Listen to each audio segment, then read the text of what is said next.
Conference की तरफ विरोधी है, सनातन विरोधी है, लेकिन मैं कभी इस बात पे विश्वास नहीं करती थी। लगातार 22 साल मैं इस पार्टी में रही और हमेशा से पार्टी के बाहर भी अंदर भी हमेशा से ये सुनने को मिलता था, पर मैं कभी विश्वास नहीं करती थी। और हम कांग्रेस के सबसे बड़े नेता, आज तक के सबसे बड़े नेता महात्मा गांधी जी की तो हर सभा की शुरुआत ही रघुपति राघव राजाराम से होती थी, तो हम कभी सोच ही नहीं सकते थे और मैं मानती ही नहीं थी जब भी कोई चीज सामने आती थी। लेकिन मेरी आंखों से पर्दा उस दिन हटा, सच्चाई मेरी आंखों के सामने उस दिन आई जब मैं स्वयं रामलला के दर्शन करने गई। कुछ समय पहले मेरी नानी की मृत्यु हो गई और वो बहुत बड़ी राम भक्त थी। जब रामलला को टेंट में रखने का काम कांग्रेस ने किया था, उस समय वो दर्शन करके आई थी और उनकी आखिरी इच्छा थी कि वो राम जी के दर्शन करके आए। इसीलिए मेरी माँ ने बार बार कहा कि वो राम जी के दर्शन करके आना चाहती हैं, तो मैं उनको वहाँ लेकर गई, अयोध्या लेकर गई। अयोध्या में जाके हमने रामलला के दर्शन करे और बहुत, जब वहाँ से मैं वापस आई तो तन मन और हर तरीके से मैं राममय हो चुकी थी और इतना ज़्यादा एक अलग ऊर्जा मेरे अंदर आई। और मैं वापस आके सबसे पहला काम जो मेरे दिल से अंदर से आया, मैंने अपने घर के बाहर आके जय श्री राम का एक ध्वज लगा दिया। बस वो ध्वज लगाने की देरी थी कि आग लग गई। और उसी समय से हमारी पार्टी, मतलब जिस पार्टी में मैं पहले थी, कांग्रेस पार्टी ने मेरे से नफरत करनी शुरू कर दी। और वो तुरंत जब मैंने फोटो डाली, वीडियो डाले, तो मेरे को लगातार डांट सुननी पड़ी और लगातार बोला गया कि इसको आपने क्यों किया, क्यों तुम राम मंदिर होके आई जब चुनाव सर पे है, क्यों हर बार ये डाली। और मुझे लगातार कहा जाता था कि तुम बहुत हिंदू धर्म के लिए बोलती हो, और कई बार मुझे रोक दिया जाता था डिबेट्स पे कि नहीं, तुम बहुत ज़्यादा हिंदू धर्म के लिए बोलती हो। क्या अपने धर्म का स्टैंड लेना गलत है? मैं तब समझ नहीं पाती थी। लेकिन जब मुझे डिबेट्स पे जाने से रोका गया, कम कर दी गई और टास्क जो दिए जाते थे वो कम कर दिए गए और लगातार हर मोड़ पे अपमानित करना शुरू कर दिया गया, तब मुझे समझ आने लगा कि क्या शायद कुछ गड़बड़ है। लेकिन मैं तब भी नहीं समझ पाई थी कि एक षड्यंत्र मेरे खिलाफ रचा जा रहा था, मेरे कैरेक्टर को लेकर और भी चीज़ों की। एक षड्यंत्र रच के मुझे ऐसे अपमानित किया जाएगा। मैं छत्तीसगढ़ के चुनाव की मीडिया की प्रभारी बनी और ये मेरा तीसरा बार था। 2 विधानसभा चुनाव भी मैं बतौर मीडिया प्रभारी वहाँ काम कर चुकी हूँ और इस बार लोकसभा चुनाव पे मेरी जिम्मेदारी थी। तो ये दर्शन के बाद कुछ समय बाद जब मैं छत्तीसगढ़ गई तो लगातार मुझे अपमानित किया जा रहा था। और यहीं से बात शुरू नहीं होती। जब राहुल गांधी जी की भारत जोड़ो न्याय यात्रा चल रही थी, तो वहाँ के जो मीडिया चेयरमैन थे छत्तीसगढ़ के, सुशील आनंद शुक्ला, उनका मैं नाम सुशील तो कहना शोभा नहीं देता, दुशील ही कहेंगे उन्हें। तब भी उन्होंने राहुल गांधी जी की यात्रा के दौरान मुझे शराब ऑफर करी। उनके साथ एक और उनके साथी थे, धनंजय ठाकुर, और मैं यहाँ से कांग्रेस के 2 लड़कियां जो काम करती थी मीडिया डिपार्टमेंट में, वो मेरे साथ थी। और उनके सामने ही हुआ कि लगातार मुझे रात को कमरे में, जब हम कोरबा में थे, जब हम वहाँ पे यात्रा में वेट कर रहे थे रात को, तो मुझे लगातार फ़ोन करके सामने भी आके कि आपको कौन सी शराब चाहिए, हम आपके कमरे में शराब पहुँचाने का काम करेंगे। और शराब पी के 5 से 6 के प्रवक्ताओं के साथ मीडिया चेयरमैन आके मेरे कमरे पे भी खटखटाते थे। ये बात मैंने सचिन पायलट जी को भी तब कही थी, वहाँ के प्रदेश अध्यक्ष को भी, दीपक बैद जी को भी कही थी, और दिल्ली में भी जयराम रमेश जी से लेकर पवन खेड़ा जी, सब तक मैंने ये बात बताई थी कि इस तरीके से भारत जोड़ो यात्रा के समय मेरे साथ किया गया। लेकिन तब भी कुछ नहीं हुआ। मैंने तब भी ध्यान नहीं गया कि ये सब इसीलिए मुझे इग्नोर किया जा रहा है, ये मेरी बात को नहीं सुना जा रहा है, क्योंकि मैं पार्टी की जो विचारधारा है, जो हिंदू विरोधी विचारधारा है, राम विरोधी विचारधारा है, उसके साथ मैच नहीं कर पा रही हूं। तो इसलिए इस तरीके से मेरे साथ बदसलूकी करी जाएगी और कोई भी नेता कुछ नहीं बोलेगा।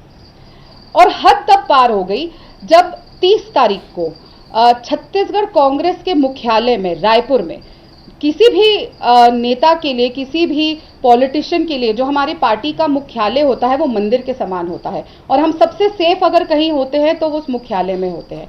लेकिन 30 तारीख की शाम के 6 बजे के आसपास की ये घटना है, जब मैं सुशील आनंद शुक्ला जी से बात करने गई तो उन्होंने मुझसे बदतमीजी करनी शुरू करी, मुझे गंदी गंदी गालियां देनी शुरू करी, और ऐसी ऐसी गालियां जिनका मैंने सोचा भी नहीं था कि ऐसे कोई शब्द भी हो सकते हैं दुनिया में, और लगातार गंदी गंदी चीज़ें बोलने लग गए और चिल्लाने लग गए। तब मैं चिल्लाई, बहुत चिल्लाई, वहाँ पे बाहर लोग बैठे हुए थे, और मैंने चिल्ला के ये भी कहा कि जाके नीचे से प्रदेश के महामंत्री को बुला के लाइए और लोगों को बुला के लाइए, लेकिन कोई नहीं हिला। फिर वो जब मैंने अपना फ़ोन बाहर निकाला कि मैं आपको रिकॉर्ड कर रही हूँ, ऐसे हाथ में फ़ोन पकड़ा, तो सुशील आनंद शुक्ला ने इशारा किया और उस कमरे में 2 और लोग थे, 2 और प्रवक्ता थे, जिन्होंने उनके ऐसा इशारा करने पे दरवाजा अंदर से बंद कर लिया, कुंडी बंद कर ली गई।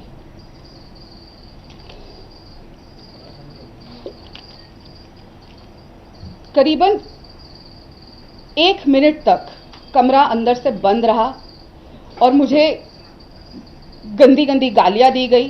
तीनों उठ के मेरी तरफ आए। मैं अभी भी जब उस घटना के बारे में सोचती हूं तो मेरे रोंगटे खड़े हो जाते हैं। मैं चीखती रही, चिल्लाती रही, बाहर भी लोग थे, लेकिन किसी ने दरवाज़ा खोलने की कोशिश नहीं करी, और जो बाकी के 2 आदमी थे उन्होंने दरवाजे के आगे आके खड़े हो गए और मुझे दरवाज़ा नहीं खोलने दिया।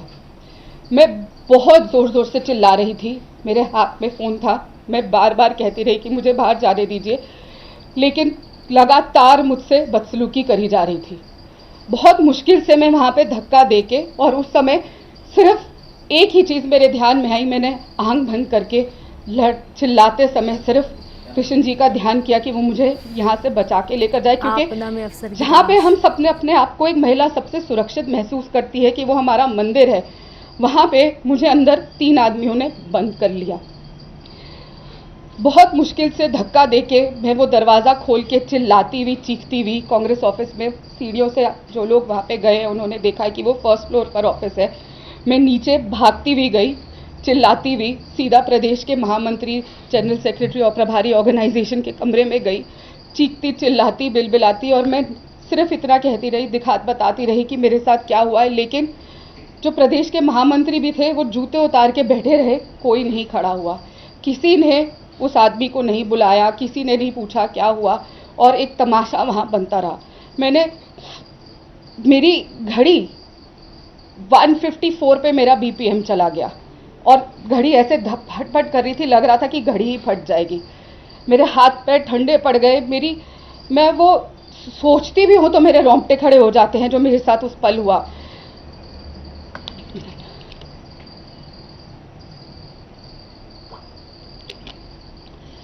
मैंने उसके बाद पानी पी के थोड़ा शांत होके सचिन पायलट जी को सबसे पहला कॉल किया, पर हमेशा की तरह सचिन पायलट जी के पास समय नहीं होता।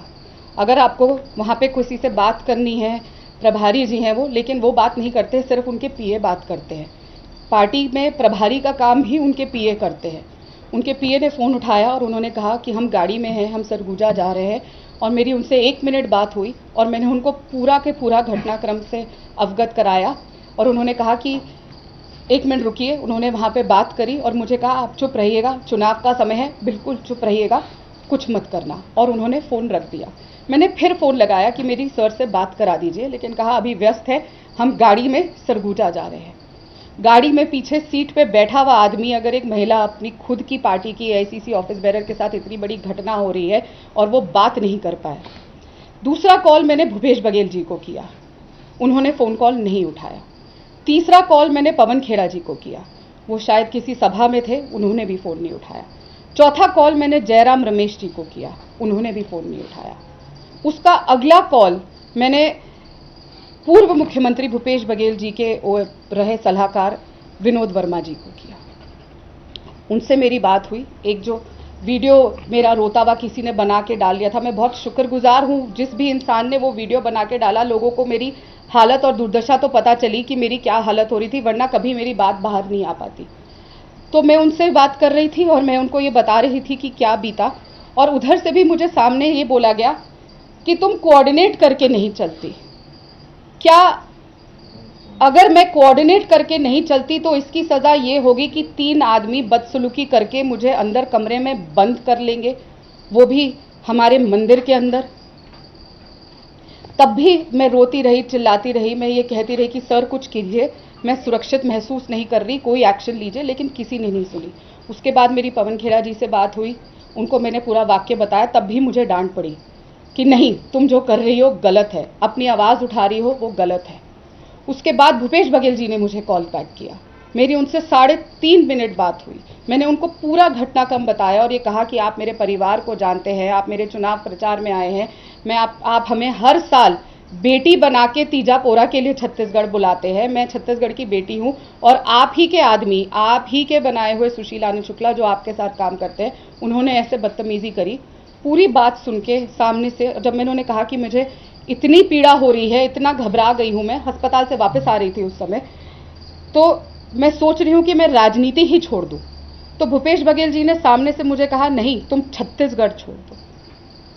जब ये सामने से कहा गया कि छत्तीसगढ़ छोड़ दो, तब मुझे चीजें सामने से समझ आनी शुरू हुई कि किस तरीके से एक षड्यंत्र के तहत ये सब मेरे साथ किया गया। उसके बाद 6 दिन मैंने इंतजार किया। 6 दिन में लगातार राहुल गांधी जी, प्रियंका गांधी जी, जयराम रमेश जी, राहुल गांधी जी और प्रियंका गांधी जी के जो पीए पार्टी चलाते हैं, अलंकार सवाई जी, कौशल विद्यार्थी जी, संदीप सिंह जी, सबको लगातार कॉल करती रही, मैसेज किए, चिट्ठियां लिखी, खड़गे जी के ऑफिस में भेजा, पर कहीं से कोई जवाब नहीं आया, कहीं से कोई मदद नहीं आई। जयराम रमेश जी को भी मैंने रात को 1:30 बजे पूरी चीज लिख के भेजी, उन्होंने सुबह 7 बजे वो मैसेज पढ़ लिया, लेकिन उन्होंने एक फोन कॉल नहीं किया, एक बार मुझसे बात नहीं करी। और मैं अपनी मर्जी से तो छत्तीसगढ़ गई नहीं थी, मुझे पार्टी ने वहां पे बकायदा तीसरी बार भेजा था, तो मैं पार्टी की जिम्मेदारी थी, एक एआईसीसी की ऑफिस बेरर हूं और मुझे वहां भेजा गया था, लेकिन किसी ने कोई रिएक्शन नहीं दिया। दोपहर जब मैंने ट्वीट करना शुरू किया और न्याय की गुहार मांगी, तब एक फोन कॉल जयराम रमेश जी का आया। मैं उस वक्त डॉक्टर पे थी, मैं नहीं उठा पाई और तुरंत 15 मिनट बाद मैंने कॉल बैक किया, तो उसके बाद फिर उन्होंने नहीं उठाया। जैसे होता है कि बस हाँ फोन कर दिया, नहीं उठाया तो हमने एक रजिस्टर कर दिया कि कॉल है, लेकिन किसी ने नहीं सुनी। मैं लगातार शिकायत करती रही। मैंने अलंकार जी को जब उनका एक रिप्लाई आया, उन्होंने कहा कि आपने जयराम जी से ये बात कही है, मैंने कहा बिल्कुल कही है, पूरी घटनाक्रम फिर बताई कि किस तरीके से मेरे बारे में गलत बातें मीडिया में कही जा रही हैं, तब भी कुछ नहीं हुआ।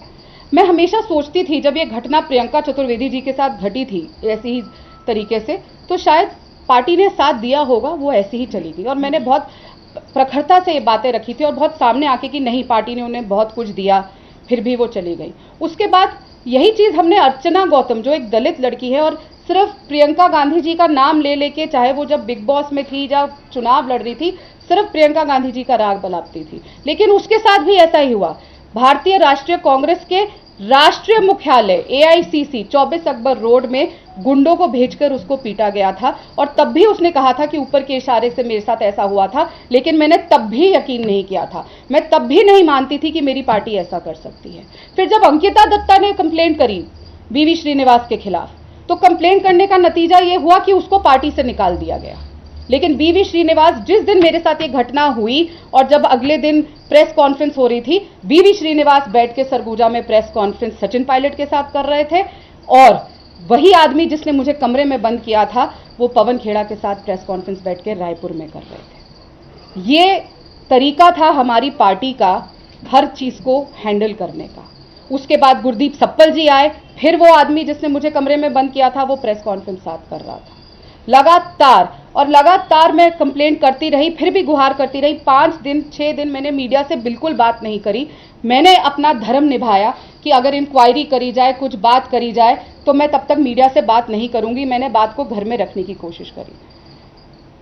घटना के 2 दिन बाद प्रियंका गांधी जी छत्तीसगढ़ आई, क्योंकि मैं लगातार उनके ऑफिस से मैसेज कर रही थी, समय मांग रही थी, अपनी बात रख रही थी और मुझे जवाब नहीं मिल रहा था। मैंने तब भी ट्विटर के माध्यम से गुहार लगाई और कहा, दीदी आप मर्यादा पुरुषोत्तम प्रभु श्री राम के ननिहाल में आ रही हैं, मेरे साथ न्याय कर रही है, लड़की हूं, लड़ रही हूं, लेकिन नहीं, नारी न्याय कागज में मैनिफेस्टो में है पर धरातल में नहीं है। लड़की हूं, लड़ सकती हूं, बातें हैं, पर अपनी ही घर की लड़कियों को पिटवाने का काम किया जाता है, अपनी ही घर की लड़कियों को बंद करने का काम किया जाता है कमरे में। वो क्या मंशा थी, मैं आज तक नहीं समझ पाई हूं कि मुझे क्यों 3 आदमियों ने कमरे में बंद कर दिया। क्या राम भक्त होने की इतनी बड़ी सजा दी जाएगी मुझे, कि राम लल्ला के दर्शन करने की इतनी बड़ी सजा दी जाएगी मुझे, कि जब मैं न्याय मांगूंगी मेरे साथ न्याय नहीं होगा। और इस षड्यंत्र के तहत मुझे इस तरीके से पार्टी से निकालने की कोशिश करी जाएगी, क्योंकि लगातार देखते आए हैं जब जब महिला के साथ अन्याय होता है दोनों समय, अगर आप राम मंदिर जाएंगे, आप रामलल्ला का नाम लेंगे, आप पार्टी में हिंदू सामने आएंगे कि आप हिंदू हैं, आप मंदिर जाएंगे तो आपको पार्टी से निकाल दिया जाएगा या टॉर्चर किया जाएगा, आप खुद पार्टी छोड़ दें, या महिला के साथ जब उत्पीड़न होगा, महिला के साथ ऐसी घटनाएं होंगी, ऐसा दुर्व्यवहार होगा, ऐसा दुष्कर्म होगा, तो या तो उसको मजबूर कर दिया जाएगा कि वो पार्टी छोड़ दे या पार्टी से निकाल दिया जाएगा। लेकिन मेरी जंग जारी रहेगी। लड़की हूं, लड़ रही हूं, ये सिर्फ एक नारा मेरे लिए नहीं है। मैं न्याय के लिए हमेशा से 22 साल एक इंसान, 17 साल की उम्र से मैं इस पार्टी से, इस विचारधारा से जुड़ी हूं, और ये सोचते हुए कि ये संविधान के रक्षक है। लगातार हमें ये बोला जाता था, हमारे स्ट्रैटेजिक ग्रुप में हमें सिखाया जाता था, जो हमारे प्रवक्ताओं का स्ट्रैटेजिक ग्रुप है, पिछले 1.5 महीने से एक ही बात कही जा रही थी कि हर चीज को आप घेर के संविधान पे लेकर आओ। फिर जब कर्नाटक वाला इशू आया सामने तो बोला गया कि पार्टी को, भारतीय जनता पार्टी को कर्नाटक पे छेड़ो। आप कर्नाटक की बात कर रहे हैं, आप मणिपुर की बात कर रहे हैं, आप पहलवानों की बात कर रहे हैं, लेकिन आपके घर में जो लड़कियों के साथ हो रहा है उस पे एक एक महिला नेत्री ने चुप्पी साध ली। ना महिला कांग्रेस की अध्यक्षा हो, चाहे सुप्रिया श्रीनेठ हो, और यही नहीं, नेटा डिसूजा जी जो पूर्व महिला कांग्रेस अध्यक्ष रह चुकी है, उन्होंने मुझे फोन करके चिल्लाई कि तुम ऐसा कैसे कर रही हो, जब उनको ये पूरी घटना का पता चला, और इतना चिल्लाई और बोला कि घर में शादी होती है, ऐसी कोई घटना हो जाती है तो उसके बाद घर में चुप रहने को कहा जाता है। लगातार शीर्ष नेता और जयराम रमेश जी ने मुझे कॉल करके कहा कि ये क्या तरीका हो रहा है, चिल्लाए मुझ पे कि तुमने शिकायत कैसे कर दी, चुनाव है, चुप रहो, तुम आवाज नहीं उठा सकती, कोई कार्रवाई नहीं होगी। 6 दिन इंतजार रहा, लेकिन आज तक उस आदमी को एक शो कॉज नोटिस तक नहीं भेजा गया। लेकिन लगातार राधिका खेड़ा को चुप रहने को कहा गया, लगातार बोला गया कि तुम ऐसे कैसे कर सकती हो, तुम कोई एक्शन क्यों ले सकती हो, और एक नौटंकी करी गई कि हम एक 6 दिन बाद कि हम एक रिपोर्ट मांग लेते हैं, वो भी तब जब मैंने आखिरकार कह दिया कि मैं पुलिस में कंप्लेंट लिखवाने जा रही हूँ। लेकिन मेरी तबीयत इतनी खराब थी, मैं वहां से ट्रैवल नहीं कर सकती थी, मैंने अपनी माताजी को वहां बुलाया, मैं फिर भी आखिरी उम्मीद करते हुए न्याय की मैं प्रदेश अध्यक्ष के पास गई, और उन्होंने मेरा बयान, मैंने जब कहा कि सर ये मेरा बयान है, आप इस पे रिसीविंग करके साइन करके दे दीजिए और ये है जो मुझे कहना है, उन्होंने वो लेने से मना कर दिया और कहा मैं सिर्फ जो आप बोलोगी मैं लिखूंगा और मैं सिर्फ सुनूंगा, इसको लिखित में नहीं लिया जाएगा। जब मैंने उनको याद दिलाया कि आपको मैंने शिकायत लगाई थी कि मुझे शराब ऑफर करी गई है, तो दीपक बैज ने सामने से बोला आप शराब पीती है ना, कितना पीती हैं, थोड़ा पीती हैं, ज्यादा पीती हैं, कभी कभी तो पीती होंगी। ये तरीका था इंक्वायरी करने का कांग्रेस पार्टी का, और ये किसके इशारे पे हो रहा था, भूपेश बघेल के इशारे पे हो रहा था। और भूपेश बघेल किसके इशारे पे काम करते हैं, प्रियंका गांधी जी के इशारे पे काम करते हैं, सचिन पायलट जी के इशारे पे काम करते हैं। इतनी बड़ी घटना हो गई, लेकिन प्रियंका गांधी जी ने एक बार भी चुप्पी नहीं तोड़ी, छत्तीसगढ़ आके एक बार नहीं बोली, एक फोन करके नहीं कहा कि क्या हुआ, तुम मेरी राष्ट्रीय प्रवक्ता हो, तुम मेरी नेशनल मीडिया कोऑर्डिनेटर हो, अकेली लड़की हूं, आप सब जानते हैं नेशनल मीडिया कोऑर्डिनेटर 7 साल से हूं मैं, अकेली लड़की हूं उस डिपार्टमेंट में, लोगों के बीच में आदमी आए गए, पर मैं एक अकेली लड़की हूं उस डिपार्टमेंट में, और उसी को आपके पास समय नहीं था। क्यों? ऐसा क्या है भूपेश बघेल जी जो प्रियंका गांधी जी को पहुंचाते आए हैं कि प्रियंका गांधी जी उनका संरक्षण कर रही थी और वही आगे जाके सुशीलानंद शुक्ला को पहुंचा रही थी? ऐसा क्या है जो पूरी पार्टी भूपेश बघेल के कहने पे, सचिन पायलट के कहने पे काम कर रही थी? ऐसा क्या है राहुल गांधी जी के पास छुपाने को कि इतना दबाव उनका, भूपेश बघेल ने इतना दबाव बना दिया कि प्रियंका गांधी जी और राहुल गांधी जी चुप्पी साध लिए? मुझे फॉलो करते हैं ट्विटर पे, तो ऐसा तो हो नहीं सकता 200 लोगों को, पार्टी के महज 200 लोगों को, जिसमें से 200 में से तो कुछ पत्रकार भी हैं, तो आप लेकर चलिए महज 100-150 लोगों को पार्टी के वो फॉलो करते हैं, तो ये भी नहीं कह सकते कि मैं पार्टी में कोई अस्तित्व नहीं रखती। जब राहुल गांधी जी, प्रियंका गांधी जी स्वयं मुझे फॉलो करते हैं तो उनसे कोई बात छिपी नहीं थी, और लगातार मेरे पास मैसेज है, हर चीज है प्रूफ करने के लिए, लेकिन एक बार भी किसी ने मुंह नहीं खोला। ऐसा क्या है? क्या मेरा राम मंदिर जाना इतना ज्यादा चुप गया पार्टी को कि ऐसे षड्यंत्र रच के मेरे साथ ऐसा किया गया? मैं लगातार कौशल्या माता का नाम लेती थी छत्तीसगढ़ में, लगातार राम जी का नाम लेती थी, तब भी मुझे कहा जाता था कि तुम राम जी का नाम मत लो, कौशल्या माता का नाम मत लो। छत्तीसगढ़ चुनाव में भी मुझे टोका जाता था। क्यों? छत्तीसगढ़ की संस्कृति, जब कौशल्या माता का मायका राम जी का ननिहाल है, तो क्यों कांग्रेस पार्टी मुझे बार बार उनका नाम लेने से रोकती थी? लगातार मुझ पे आरोप लगाए जाते थे कि तुम बहुत ज्यादा हिंदू धर्म की बात करती हो, इतना, लेकिन मेरे से इतनी घृणा हो जाएगी, क्योंकि और किसी मुद्दे पे मुझे हटा नहीं सकते थे, कोई एक्शन नहीं ले सकते थे, तो इतनी घृणा हो जाएगी कि एक पूरा षड्यंत्र रचा जाएगा और मुझे एक कमरे के अंदर बंद कर दिया जाएगा और उसके बाद भी कोई कार्रवाई नहीं। और अब तो जी सुनने में आया 5-6 लोग भी सामने आ गए हैं, और उसमें से तो एक बहुत दुख के साथ मुझे कहना पड़ रहा है 2 मुसलमान भी सामने आ गए हैं कि वो उस कमरे के अंदर थे। क्योंकि मैं हिंदू लड़की हूं और मैंने ये बोल दिया कि मैं राम मंदिर की बात बता दी कि इसलिए मुझसे दुश्मनी हो रही है और ये कर रहे हैं, क्योंकि मैंने उनका असली चेहरा सामने ला दिया, तो वो 2 मुसलमानों को लेकर आए हैं जो वहां पे नहीं थे, और अब वो बयान दे रहे हैं कि वो उस कमरे में थे। मैं रिक्वेस्ट करती हूँ छत्तीसगढ़ की पुलिस से भी कि इसका संज्ञान ले कि वो आदमी कहां से आए और क्यों आए, और अगर उनके हिसाब से वो 5 आदमी थे तो ये भी सवाल बनता है कि 5 आदमियों ने एक लड़की को अकेले कांग्रेस के मुख्यालय में कमरे के अंदर कुंडी लगा के बंद क्यों किया। इस बात का सवाल का जवाब मैं आज प्रियंका गांधी जी से पूछती हूं, राहुल गांधी जी से पूछती हूं, मल्लिकार्जुन खड़गे जी से पूछती हूं, जयराम रमेश जी से पूछती हूं, जिनकी जिम्मेदारी पर मेरे घर वालों ने उनके विश्वास करके मुझे कांग्रेस में वहां पे भेजा था छत्तीसगढ़ में काम करने को, और मैं महीनों वहां पे रह के काम कर रही थी। लेकिन मुझे प्रभु श्री राम पे पूरा यकीन है कि जितना भी ये प्रभु श्री राम का विरोध कर ले, लेकिन प्रभु श्री राम मुझे आखिरकार न्याय दिला के रहेंगे। आपके कोई सवाल हो तो? राधिका जी, आपने किसको फोन किया था जब सारे लोग, किसने भूपेश बघेल को ओएसडी को पहली बार भूपेश बघेल जी को डायरेक्ट किया था, सचिन पायलट जी को जिसने उठाया था आपका फोन, उन्होंने वापस कॉल बैक किया था मुझे, सचिन पायलट के ओएसडी ने। मैंने सचिन पायलट को कॉल किया था, उनके ओएसडी ने फोन उठाया। जब आप जयराम रमेश को की, पवन खेड़ा को की, उसके बाद आपने कहा कि भूपेश बघेल के जिन्होंने कहा कि तुम कोऑर्डिनेट करना सीखो, वो सलाहकार होते थे विनोद वर्मा जी। एक आपने एक लाइन बोली कि क्या पहुंचाते हैं भूपेश बघेल प्रियंका गांधी, ये क्या पहुंचाने? देखिए, ये सब जानते हैं कि दुशील जो है वो कक्का का आदमी है, और लगातार भूपेश बघेल जी प्रेशर बनाए हुए हैं कि उस पर कोई कार्रवाई ना हो, वरना लगातार जिसके ऊपर कंप्लेंट हो रही हैं, और ये भी नहीं, यहाँ लगातार जो कंप्लेंट होती आ रही है उसको बचाया जा रहा है, उस पर कोई कार्रवाई नहीं हुई जा रही, क्योंकि भूपेश बघेल जी और सचिन पायलट जी कार्रवाई होने नहीं दे रहे। और ये किसी से छुपा नहीं है कि सचिन पायलट जी और भूपेश बघेल जी किसके टीम में है। प्रियंका गांधी जी तो जी सरगुजा वहां गई भी नहीं कैंपेन करने, जब सरगुजा की हमारी एक ही लड़की कैंडिडेट, छोटी सी लड़की चुनाव लड़ रही थी छत्तीसगढ़ से, जब उन्होंने शशि सिंह ने बोला कि मैं प्रियंका गांधी जी की सभा चाहती हूँ, क्योंकि भूपेश बघेल जी से उनका क्या सांठ गांठ है, उस चक्कर में वो उस लड़की को के लिए कैंपेन करने भी नहीं गए। ये सबको पता है, और ये सब जानते हैं कि किस तरीके से प्रियंका गांधी जी भूपेश बघेल जी के आगे आके खड़ी होती हैं जब भी उनपे कोई समस्या आई है कि उनको मुख्यमंत्री से हटाया जाएगा। लेकिन यही तो सवाल है ना, जब उनको मुख्यमंत्री पद से हटाया जाता है तो प्रियंका गांधी जी आगे आके खड़ी हो जाती है। लेकिन लड़की हूं, लड़ सकती हूं, वो लड़की उनकी पार्टी की जो एआईसीसी ऑफिस बेरर है, जब उसे कमरे में बंद कर दिया जाता है तो भूपेश बघेल के आगे आके प्रियंका गांधी जी खड़ी नहीं होती। भूपेश बघेल के आगे आके खड़े होकर राहुल गांधी जी खड़े नहीं होते, क्योंकि मैं राम जी के ननिहाल होके आई हूं, मैं राम जी के अयोध्या धाम होके आई हूं, तो सबसे ज्यादा उनको मुझसे घृणा हो गई। मैम, आपने अभी कहा कि जो रूम में 2 आदमी थे वो मुस्लिम थे, आपको ये कैसे पता लगा कि वो 2 मुस्लिम थे? नहीं, अभी नहीं, मैंने कहा कि वो बाद में लेकर आए हैं 2 और लोगों को, वहां पे सिर्फ 3 लोग थे। अब जो नई चीज आई है, जो मुझे मीडिया के माध्यम से पता चली है, वो 2 उसमें जो लोग वो लेकर आए हैं उनके नाम है, पता है, वो कांग्रेस पार्टी के प्रवक्ता हैं।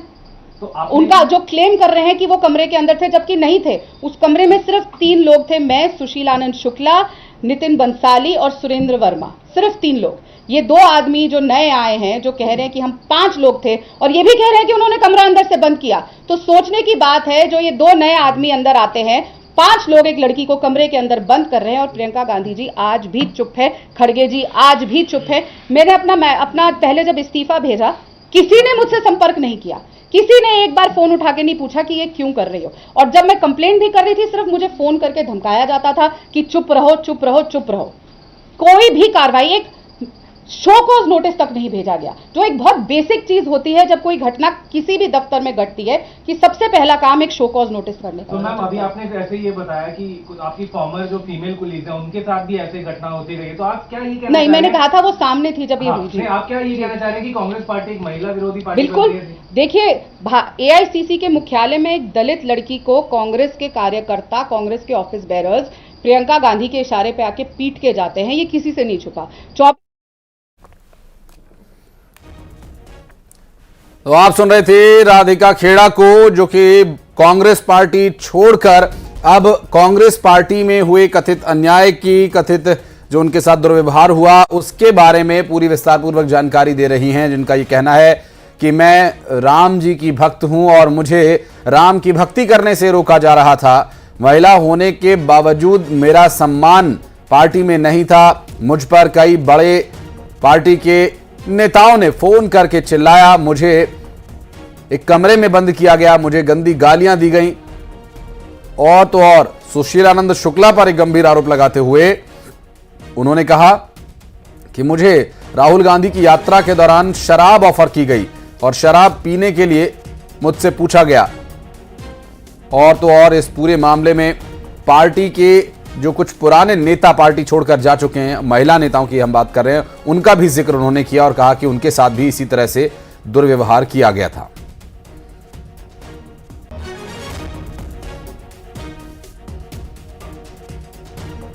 के दौरान मुझे शराब ऑफर करी, उनके साथ एक और उनके साथी थे धनंजय ठाकुर, और मैं यहाँ से कांग्रेस के 2 लड़कियां जो काम करती थी मीडिया डिपार्टमेंट में, वो मेरे साथ थी। और उनके सामने ही हुआ कि लगातार मुझे रात को कमरे में, जब हम कोरबा में थे, जब हम वहाँ पे यात्रा में वेट कर रहे थे रात को, तो मुझे लगातार फ़ोन करके सामने भी आके कि आपको कौन सी शराब चाहिए, हम आपके कमरे में शराब पहुँचाने का काम करेंगे। और शराब पी के 5 से 6 इसके प्रवक्ताओं के साथ मीडिया चेयरमैन आके मेरे कमरे पे भी खटखटाते थे। ये बात मैंने सचिन पायलट जी को भी तब कही थी, वहाँ के प्रदेश अध्यक्ष को भी, दीपक बैद जी को भी कही थी, और दिल्ली में भी जयराम रमेश जी से लेकर पवन खेड़ा जी सब तक मैंने ये बात बताई थी कि इस तरीके से भारत जोड़ो यात्रा के समय मेरे साथ किया गया। लेकिन तब भी कुछ, मैं सुशीलानंद शुक्ला जी से बात करने गई तो उन्होंने मुझसे बदतमीजी करनी शुरू करी, मुझे गंदी गंदी गालियां देनी शुरू करी, और ऐसी ऐसी गालियां जिनका मैंने सोचा भी नहीं था कि ऐसे कोई शब्द भी हो सकते हैं दुनिया में। और लगातार गंदी गंदी चीजें बोलने लग गए और चिल्लाने लग गए। तब मैं चिल्लाई, बहुत चिल्लाई, वहां पे बाहर लोग बैठे हुए थे, और मैंने चिल्ला के ये भी कहा कि जाके नीचे से प्रदेश के महामंत्री को बुला के लाइए और लोगों को बुला के लाइए, लेकिन कोई नहीं हिला। फिर वो, जब मैंने अपना फोन बाहर निकाला कि मैं आपको रिकॉर्ड कर रही हूं, ऐसे हाथ में फोन पकड़ा, तो सुशील आनंद शुक्ला ने इशारा किया और उस कमरे में 2 और लोग थे, 2 और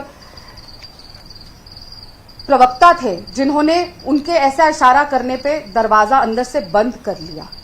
पूरी बात सुन के सामने से, जब मैंने उन्हें कहा कि मुझे इतनी पीड़ा हो रही है, इतना घबरा गई हूं, मैं अस्पताल से वापस आ रही थी उस समय, तो मैं सोच रही हूं कि मैं राजनीति ही छोड़ दूं, तो भूपेश बघेल जी ने सामने से मुझे कहा, नहीं, तुम छत्तीसगढ़ छोड़ दो। जब ये सामने से कहा गया कि छत्तीसगढ़ छोड़ दो, तब मुझे चीजें सामने से समझ आनी शुरू हुई कि किस तरीके से एक षड्यंत्र के तहत ये सब मेरे साथ किया गया। उसके बाद 6 दिन मैंने इंतजार किया। 6 दिन में लगातार राहुल गांधी जी, प्रियंका गांधी जी, जयराम रमेश जी, राहुल गांधी जी और प्रियंका गांधी जी के जो पीए पार्टी चलाते हैं, अलंकार सवाई जी, कौशल विद्यार्थी जी, संदीप सिंह जी, सबको लगातार कॉल करती रही, मैसेज किए, चिट्ठियां लिखी, खड़गे जी के ऑफिस में भेजा, पर कहीं से कोई जवाब नहीं आया। और भारतीय जनता पार्टी से राजीव चक्रवर्ती जी इस वक्त हमारे साथ जुड़ गए। राजीव जी, बहुत स्वागत है न्यूज 18 मध्य प्रदेश छत्तीसगढ़ पर। एक महिला नेता ठीक चुनाव के बीच में, जब हर नेता चाहता है कि वो कहीं ना कहीं व्यस्त रहे पार्टी के काम में, वो पार्टी छोड़कर मीडिया के सामने आकर अपने दर्द को बता रही है। वो भी एक ऐसी पार्टी जो कि सबसे पुरानी पार्टी है देश की और कथित महिला सम्मान का दंभ भरती है। राजीव जी, राजीव चक्रवर्ती जी, आवाज मिल पा रही सर आपको? लगता है राजीव जी तक अभी आवाज नहीं पहुंच पा रही, फिर से प्रयास करेंगे उनसे बात करने का। और अभी आप सुन रहे थे राधिका खेड़ा, जो कि कांग्रेस पार्टी की राष्ट्रीय प्रवक्ता रही हैं और एक प्रखर वक्ता होने के साथ साथ उन्होंने पार्टी के काम को पूरी जिम्मेदारी से निभाया, ऐसा दावा उन्होंने प्रेस कॉन्फ्रेंस में किया। और प्रेस कॉन्फ्रेंस के दौरान उनकी आंखों से आंसू भी छलक